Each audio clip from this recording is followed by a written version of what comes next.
आज की कहानी मेहंदी बालापुर की कहानी है। मेहंदी बालापुर में एक नौजवान रहा करता था, सोनू सैनी। सोनू सैनी का एक दोस्त हुआ करता था और गोपाल। तो सोनू और गोपाल दोनों दोस्त थे, एक साथ काम करते थे। बात सितंबर 2015 की है। एक परिवार जो वृंदावन यूपी से मेहंदी बालापुर आता है वहाँ दर्शन करने के लिए, तो वहाँ पे मुलाकात होती है आरती नाम की एक महिला से, सोनू की। आरती और सोनू दोनों एक दूसरे को देखते हैं, पहली नज़र में ये दोनों को प्यार हो जाता है। फिर दोनों मोबाइल का नंबर एक्सचेंज करते हैं। इसके बाद बातचीत शुरू हो जाती है। बातचीत चलती रहती है। दोनों को फिर ज़्यादा लगता है कि अब इंतज़ार और नहीं होगा। दोनों रजामंद थे। 8 सितंबर 2015 को दोनों कोर्ट में जाकर शादी कर लेते हैं। 8 सितंबर 2015 को शादी करने के बाद अब आरती सोनू के घर आ जाती है। लेकिन जैसे ही घर आती है आरती का अब रंग बदल जाता है।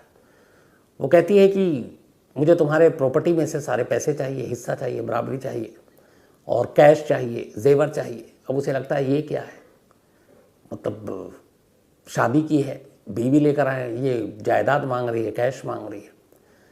तो वो कहता है, समझाता है, लेकिन आरती मानती नहीं। दोनों के बीच यूं ही मनमुटाव चलता है। अभी शादी बिल्कुल हफ्ता भर भी नहीं हुआ है। 8 सितंबर को शादी हुई और ठीक 8 दिन के बाद 16 सितंबर को एक रोज़ अचानक आरती घर से गायब हो जाती है। अब आरती गायब, बिना किसी को बताए हुए। सोनू परेशान ढूंढ रहा है, ससुराल जाता है, पूछता है। ससुराल वाले कहते हैं कि नहीं, वो तो तुम्हारे पास है। अब वो इस डर से पुलिस के पास नहीं जा रहा कि आरती ने इधर पैसे मांगे, कहीं डाउरी और बाकी चीज़ों का वो पुलिस के पास केस ना कर दे। तो वो घबराया हुआ पुलिस के पास भी नहीं जा रहा है कि बीवी की गुमशुदगी की रिपोर्ट लिखा है। तो इधर उधर अब ढूंढ रहा है बेतहाशा अपनी बीवी को, बट कोई सुराग नहीं मिल रहा। इसी दौरान 25 सितंबर 2015, मतलब उसके गायब हुए उसकी बीवी को लगभग 2 हफ्ते हो चुके थे। 15 सितंबर 2015 को आरती के पिता वृंदावन पुलिस स्टेशन में एक रिपोर्ट लिखाते हैं और कहते हैं कि उनकी बेटी गुम है और उनकी गुमशुदगी के पीछे उन्हें डाउट है कि उनके दामाद और उस दामाद का एक दोस्त जो है गोपाल, उन दोनों का हाथ है। मुकदमा दर्ज हो जाता है, लेकिन वृंदावन पुलिस भी है अभी हाथ पे हाथ रख के बैठती है, कहती है सब आपसी झगड़ा होगा, छोड़ो चलेगा। तो 25 सितंबर को एफआईआर दर्ज है, लेकिन पुलिस कुछ करती नहीं। थोड़े दिन बीतते हैं और थोड़े दिन के बाद वृंदावन के पास ही एक महिला की लाश मिलती है। एक लावारिस लाश थी। पुलिस को कॉल जाता है, पुलिस उस लाश को अपने कब्जे में लेती है, पोस्टमार्टम के लिए भेज देती है। अब इत्तेफाक से उसी एरिया में एक लड़की आरती गायब थी। अचानक पुलिस को याद आता है, ये भी याद आता है कि लड़की के पिता ने एक कंप्लेंट लिखाई है मिसिंग की और 2 लोगों के नाम है। तो पुलिस सबसे पहले उस आरती के पिता को बुलाती है और कहती है कि आप, ये लाश है, आप देखिए कहीं आरती तो नहीं है। पिता आता है, लाश देखता है, बेतहाशा रोने लगता है। वो पहचान जाता है, कहता है ये उसकी बेटी की लाश है। अब इसके बाद मिसिंग वाली जो रिपोर्ट है वो मर्डर की रिपोर्ट में तब्दील हो जाती है। कत्ल का मामला, 2 नाम है उसमें, आरती के पति सोनू और उसके पति के दोस्त गोपाल का। अब वृंदावन पुलिस मेहंदीपुर पहुंचती है और वहां से इन दोनों को गिरफ्तार कर ले आती है।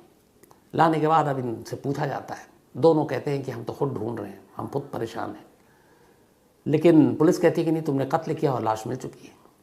इन दोनों को 3rd डिग्री टॉर्चर किया जाता है बुरी तरीके से, और सिर्फ एक ही चीज़ कही जा रही थी बार बार कि दोनों एक्सेप्ट कर लो कि तुमने आरती का कत्ल किया। अब दोनों पिट रहे हैं लेकिन मानने को तैयार नहीं है।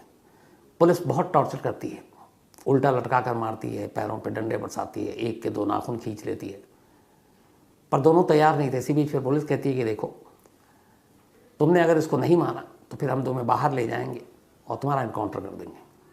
अब दोनों घबरा गए। उन्होंने कई इनकाउंटर की कहानी सुन रखी थी, खासतौर पर यूपी पुलिस की। तो उन्हें लगा कि जान चली जाएगी, उससे अच्छा कबूल कर लो। तो सोनू फिर इकरार कर लेता है कि उसने अपनी बीवी का कत्ल किया। सोनू के इकरार जुर्म के बाद गोपाल के पास भी कोई रास्ता नहीं, वो भी मान लेता है। इसके बाद पुलिस चार्जशीट दाखिल करती है और चार्जशीट में इन दोनों को आरती का कातिल ठहराती है और फिर अदालत में मुकदमा चला जाता है और ये दोनों जेल। अब दोनों जेल में हैं, आरती गायब है, वक्त बीतता जा रहा है, चार्जशीट दाखिल हो चुकी है। इसी दौरान में जब ये सब कुछ हो गया और चार्जशीट दाखिल हुई, तो वहाँ के एसपी ने उस पुलिस टीम को जिन्होंने आरती के कत्ल की इस पहेली को या केस को सुलझाया, टीम मेंबर को 15,000 रुपये देने का ऐलान भी कर देते हैं और 15,000 रुपये दे भी देते हैं कि इस टीम ने देखो एक अनसुलझे कत्ल की पहेली को सुलझा दिया है। तो ये टीम बहुत अच्छा काम की है। तो पुलिस वालों को जो एसपी कप्तान साहब हैं वो 15,000 रुपये का इनाम भी दे देते हैं, बाकायदा प्रेस कॉन्फ्रेंस भी करते हैं। अब इधर ये दोनों जेल में हैं, सोनू और गोपाल। गोपाल जिनके यहाँ काम करता था, उसके मालिक को पता था गोपाल अच्छा इंसान है, उन्हें यकीन नहीं हो रहा था कि ये कत्ल कर सकता है। उन्होंने उसकी कानूनी लड़ाई लड़ी और फिर दोनों जेल में रहे। लेकिन 2016 में पहले गोपाल और फिर 2017 में सोनू, इन दोनों को इलाहाबाद हाई कोर्ट से ज़मानत मिल गई। अब दोनों 17 में लगभग बाहर हैं। दोनों बाहर आकर अपने घर पहुंचते हैं। घर आते हैं तो इधर घर के हालात अजीब हैं। पूरी बिरादरी में, गांव में ये बात फैल चुकी थी कि सोनू ने अपनी पत्नी का कत्ल किया है। गोपाल उसका दोस्त, वो भी इस कत्ल में शामिल है। अब इनके घर से हर एक ने रिश्ता तोड़ दिया। गोपाल के कुछ भाई थे जिनकी शादी होनी थी, सोनू के घर में भी कुछ और शादी होनी थी, लेकिन कोई लड़की देने को तैयार नहीं। हर एक का यही कहना कि यहाँ तो अगर बेटी ब्याहेंगे तो ये बेटी को मार डालेंगे, ये दुल्हनों के कातिल हैं। तो जो रिश्तेदार थे उन्होंने भी मुंह फेर लिया। जो शादी के रिश्ते थे वो भी टूट गए। खुद गोपाल की शादी जब वो गिरफ्तार हुआ उससे 14 दिन बाद उसकी शादी फिक्स थी और 14 दिन बाद उसकी शादी होनी थी, यानी कि सितंबर में। लेकिन जब वो पकड़ा गया तो लड़की तक बात पहुंची। कोई भी माँ बाप किसी कातिल को अपनी बेटी तो देगा नहीं। तो गोपाल का वो रिश्ता भी टूट गया 14 दिन के बाद, जो वो बारात लेकर जाने वाला था। तो उधर वो शादी रुक गई। परिवार में अब कोई रिश्ता नहीं आ रहा है, सब कुंवारे बैठे हुए हैं, दोनों परेशान, दोनों के ऊपर कत्ल का इल्ज़ाम, दोनों सोच रहे हैं क्या करें। बार बार फिर ये पुलिस के पास जाएं कि साहब हम बेकसूर हैं, आप जांच कीजिए, शायद पता चल जाए कि कातिल कोई और है। पुलिस वाले उनको हड़का कर भेज दें। इन दोनों ने एक दिन बैठ के तय किया कि अगर हम दोनों वाकई बेकसूर हैं और हमने कत्ल नहीं किया है तो पुलिस से तो उम्मीद नहीं है, चलो हम ही सुराग ढूंढते हैं, हम ही सबूत ढूंढते हैं। क्योंकि आदमी खुद से तो सच बोलता है और दोनों को पता था कि उन लोगों ने कत्ल नहीं किया है। तो अब सोनू और गोपाल ने तय किया कि वो इस मामले की तफ्तीश करेंगे, जो काम पुलिस को करना है। अब ये तफ्तीश कैसे करें? इन्होंने पहले इधर उधर पता करना शुरू किया। आरती के गांव घर वृंदावन में कि उसका क्या है, कोई खोज खबर, वहाँ से कोई जानकारी हासिल नहीं हुई। इन्होंने अपने कई दोस्तों को भी कहा कि यार इसमें कुछ मदद करो। धीरे धीरे महीने बीतते जा रहे हैं। लगभग 7 साल हो गए, 2022 आ गया और इस दौरान में इन्होंने बहुत कुछ किया।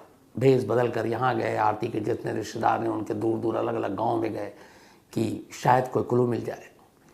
सोनू को ये यकीन था कि आरती घर छोड़कर गई और क्यों, किस वजह से गई वो भी उसे मालूम था अचानक बिना बताए हुए। तो कहीं ना कहीं उसे लग रहा था कि क्या पता आरती शायद जिंदा हो। तो इसलिए वो उसके रिश्तेदारों में, दूर के रिश्तेदारों में इधर उधर तलाश कर रहा है कि अगर जिंदा आरती मिल गई तो फिर तो सब कुछ बदल जाएगा। लेकिन कामयाबी मिल नहीं रही थी। 2022 की शुरुआत में अचानक एक, जिस गोपाल दुकान में काम करता था वहाँ एक लड़का आया और उसे भी इस केस के बारे में पता था, क्योंकि गोपाल और सोनू जेल गए हैं, ऐसी बातें छुपती नहीं है छोटी जगहों पर। तो उसने कहा कि जिस सोनू की वाइफ के कत्ल के इल्ज़ाम में आप लोग जेल गए हो, यहाँ से थोड़ी दूरी पर मेहंदी वालापुर से एक गांव है और वहाँ एक महिला है जो जब ये सारी चीज़ें हुई, जब कत्ल हुआ उसके बाद से ही वो वहाँ रह रही है और पिछले 7 साल से रह रही है। लेकिन उसका एक पति भी है और वो शादीशुदा है। अब मुझे डाउट है कि वो है कि नहीं है, लेकिन लगता है कि वो है, क्योंकि 1-2 बार मैंने लोगों से पूछा तो उन्होंने बताया कि हाँ टाइमिंग वही है उसकी शादी की। अब इन दोनों को जहाँ से जो भी सुराग मिले, जो भी बताए उसी तरफ ये दौड़ पड़ते थे। इन दोनों ने कहा कि चलते हैं।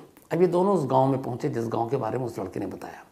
लेकिन अब वहाँ ये भी है कि इन दोनों को पहचान लेंगे, क्योंकि सोनू तो उससे शादी की थी, उसका चेहरा जानते हैं। गोपाल उसका दोस्त था, गोपाल को भी आरती जानती है।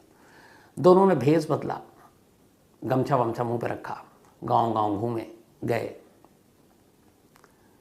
पर आरती से मुलाकात नहीं हो रही है।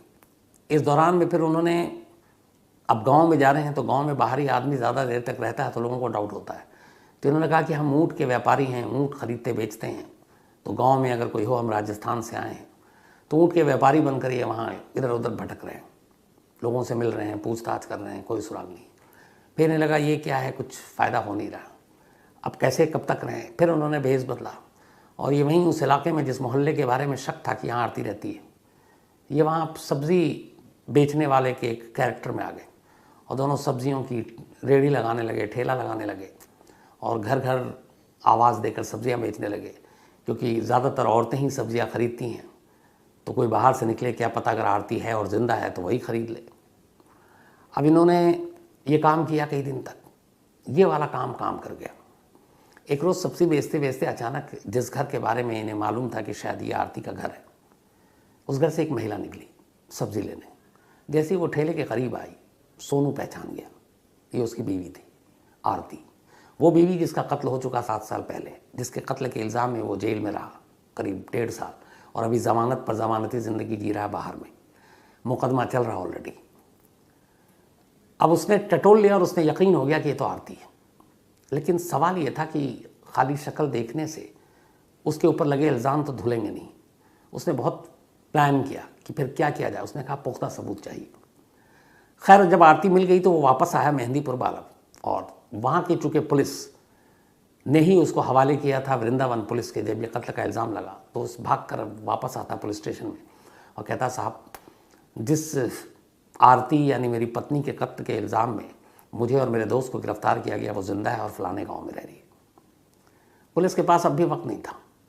थाने के इंचार्ज ने कहा कि एक काम करो, खाली तुम्हारे बोलने से कुछ नहीं होगा, पुख्ता उसके ज़िंदा होने का सबूत लाओ, कागज़ लाओ, कागज़ पे भी ज़िंदा होनी चाहिए। सिर्फ ज़िंदा होने के लिए अगर तुम कह रहे हो कि वो ज़िंदा है तो अदालत नहीं मानेगी। अब चूँकि वो मर चुकी है कानूनन, कानून के पन्नों में, तो अब उसे ज़िंदा दिखाने के लिए कागज़ के पन्नों में उसको ज़िंदा दिखाओ, कागज़ लेकर आओ। अब दोनों परेशान कि कागज़ कैसे लाए, क्या करें। फिर भी हिम्मत नहीं आ रही। दोनों ने कहा करते हैं। अब इन्होंने अपने एक दोस्त को तैयार किया। दोस्त भी पता था कि ये बेकसूर लोग हैं। अब ये खुद जा नहीं सकते थे, क्योंकि अगर उन्हें मालूम था कि आरती ज़रा से भी शक हो गया और इन दोनों को पहचान गई तो क्या पता वो महल्ला छोड़ दे, घर छोड़ दे, फिर उसे कहाँ ढूंढे इतने बड़े देश में।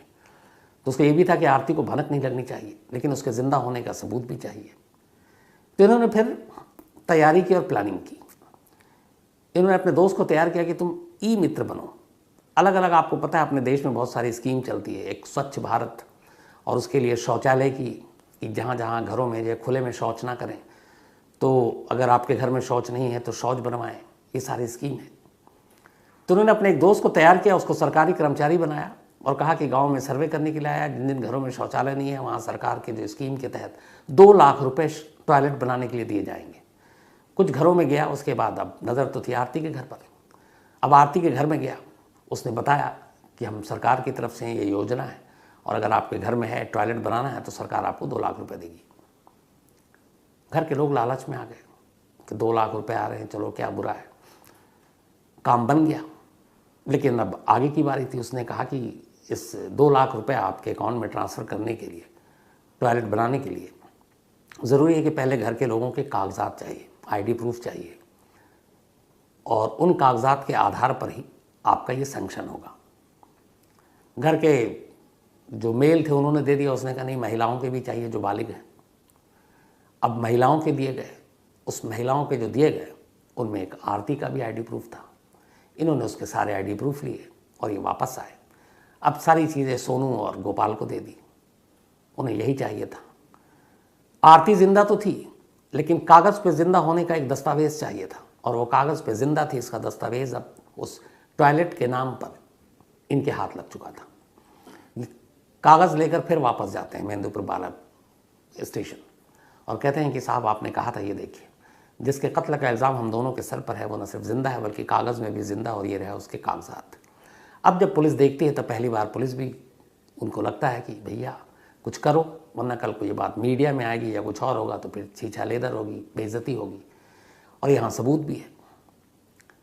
मेहंदीपुर वहाँ की पुलिस ने अब पहली बार, चूँकि ये लेकिन मामला था वृंदावन का, तो जब ये कागज़ आए तो उन्होंने अब वृंदावन पुलिस को कांटेक्ट किया और उन्होंने कहा कि आपके यहाँ जो 2015 का एक कत्ल का मामला है जिसमें 2 लोगों को अरेस्ट किया है, जिसका मुकदमा चल रहा, चार्जशीट दाखिल कर दी है, वो लेडी जिंदा है और हमारे पास जिंदा होने के प्रूफ है, तो आप देख लीजिए।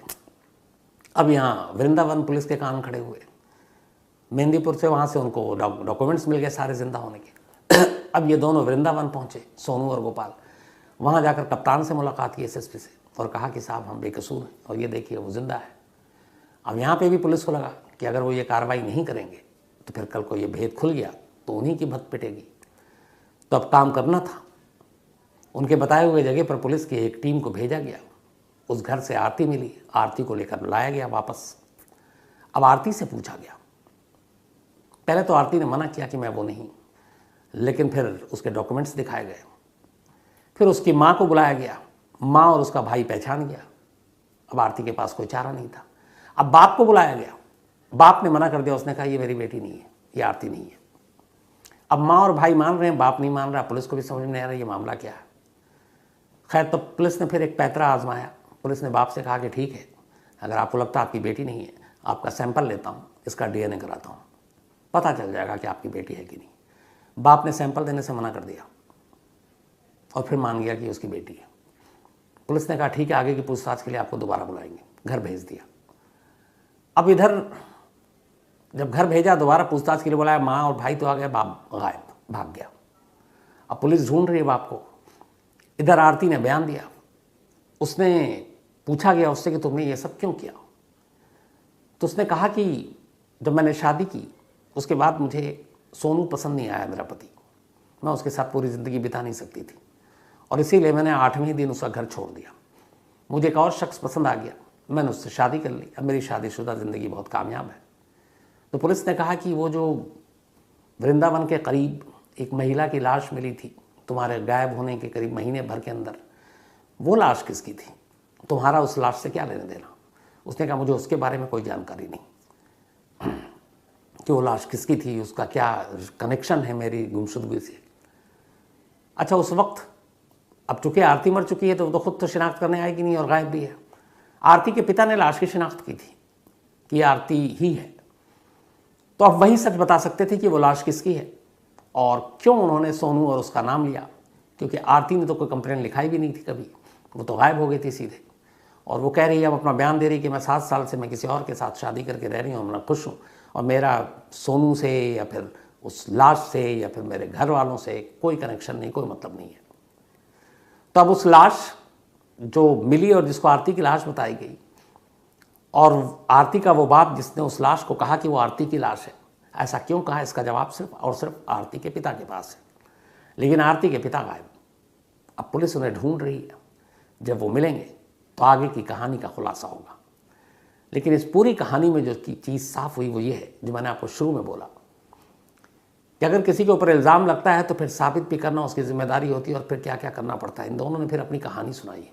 इन्होंने कहा कि जब इन्हें पकड़ा गया तो पुलिस सिर्फ एक ही चीज़ बार बार कह रही थी कि दोनों मान लो कि तुम दोनों ने ही आरती का कत्ल किया है, इसके अलावा कोई चारा नहीं। उन्होंने कहा कई दिनों तक पुलिस कस्टडी के नाम पर थाने के अंदर रखा, जगाया, मारा, पीटा, टॉर्चर किया, उल्टा लटकाया, पैरों के तलवे पे डंडे मारे, पीठ पे डंडे मारे, बैक पे डंडे मारे, प्लास से 2 नाखून उखाड़े और आखिर में फिर जब भी नहीं माने ये, तब फिर ये कहा कि देखो इनकाउंटर हमारे लिए कोई मुश्किल काम नहीं और तुम दोनों के ऊपर कत्ल का इल्ज़ाम है तो लोग भी कुछ नहीं कहेंगे, तुम्हारे पास यही कि तुमको ले जाकर इनकाउंटर कर दें। जान बचाने के लिए दोनों को फिर ये झूठ बोलना पड़ा कि वही कातिल है। और उसके बाद पुलिस ने ज़बरदस्त जबरन उनसे साइन कराए पेपर पर और फिर बाकायदा 15,000 रुपये का इनाम बांटा गया पुलिस वालों को इस केस को सॉल्व करने के लिए। फिर चार्जशीट दाखिल हो गई, दोनों को कातिल ठहराया गया, मुकदमा भी चल रहा है। लेकिन अब जिस कत्ल के इल्ज़ाम में दोनों जेल गए, बेल पर भी बाहर हैं, अभी भी वो उनके सर से हटा नहीं है क्योंकि अभी अदालत से हटेगा और उसके लिए बाकी की चीज़ें जो है पुलिस को अदालत में देनी होंगी। अब देखना यह है कि जितनी जल्दी इन लोगों से जुर्म पुलिस ने उगलवाया, क्या उतनी जल्दी ही इन दोनों की बेगुनाही की सर्टिफिकेट भी पुलिस अदालत में जमा करेगी। और इसमें आगे जो भी होगा वो मैं आपको ज़रूर बताऊंगा, इसका फॉलोअप। लेकिन जिस तरीके से अपने ही केस की इन्वेस्टिगेशन तफ्तीश इन दोनों ने की, उससे एक चीज़ तो साफ है कि अगर पुलिस अपना काम ईमानदारी से करे तो ऐसे बहुत सारे बेगुनाह लोग बच सकते हैं, इनकी ज़िंदगी भी बच सकती है। अब इन दोनों का ये कहना है कि जो 7 साल में इनके परिवार ने झेला, रिश्ते आने बंद हो गए, लोगों ने मुंह मोड़ लिया, रिश्तेदारों ने मुंह फेर लिया, कोई इनके घर से रिश्ता नहीं रखना चाहता है, गांव वालों ने भी एक तरह से काट दिया इन्हें। तो ये सारी तकलीफ़ें, ये सारे दर्द ज़ख्म जो इन्होंने झेले वो कभी शायद उसकी भरपाई नहीं हो सकती। और कहीं ना कहीं ये सारी चीज़ों की जिम्मेदार पुलिस है। अगर पुलिस अपना काम ईमानदारी से करती, शुरुआती जांच ईमानदारी से करती, तो शायद एक परिवार को यूँ सफ़र न करना पड़ता। लेकिन ये तो एक कहानी है, ऐसी पता नहीं कितनी कहानियाँ अब भी कहीं ना कहीं पनप रही होंगी, कहीं हो चुकी होंगी, कहीं लोग उसके मारे जेल में होंगे, बेगुनाह भरी पड़ी हैं ऐसी कहानियाँ, ऐसे दर्द जो लोगों के साथ हैं और जो पुलिस की इस लापरवाही और जुल्म के शिकार हैं। तो फिलहाल कहानी में इतना ही।